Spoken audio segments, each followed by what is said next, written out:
નમસ્કાર મિત્રો, હું છું doctor Nirali from Jayveer Ayurvedic hospital.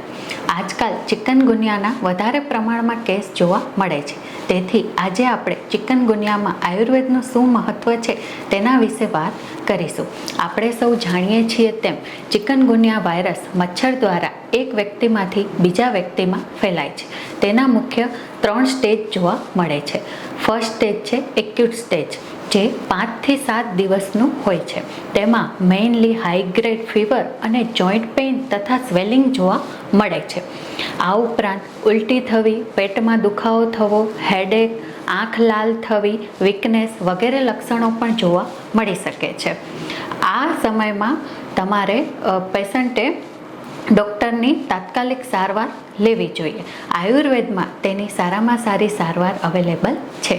Second stage છે સબ એક્યુટ ફેઝ, જે 7 દિવસથી લઈ અને 3 મહિના સુધીનો હોઈ શકે છે, જેમાં પેશન્ટે ખાસ ધ્યાન રાખવાનું હોય છે.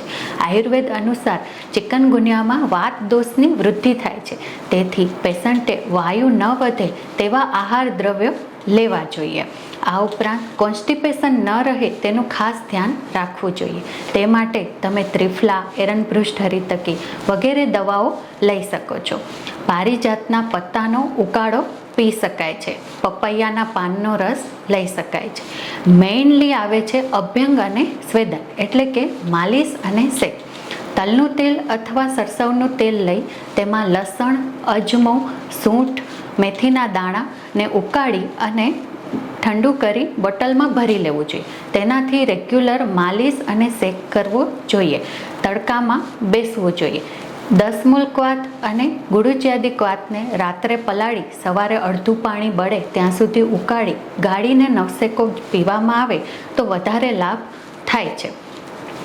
જો આ સ્ટેજમાં ધ્યાન ન રાખવામાં આવે તો ક્રોનિક ફેઝ જોવા મળે છે, જે 3 મહિના પછી શરૂ થાય છે, જે 6 મહિના કે વર્ષ સુધી પણ જોવા મળી શકે છે.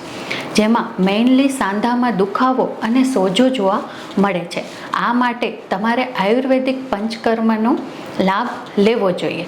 તેમાં તમે અભ્યંગ અને સ્વેદન, એનિમા થેરાપી, ચૂર્ણપિંડ સ્વેદ, પત્રપિંડ સ્વેદ વગેરેનો ડૉક્ટરની સલાહ અનુસાર સારવાર લઈ ચિકનગુનિયાથી બચી શકો છો.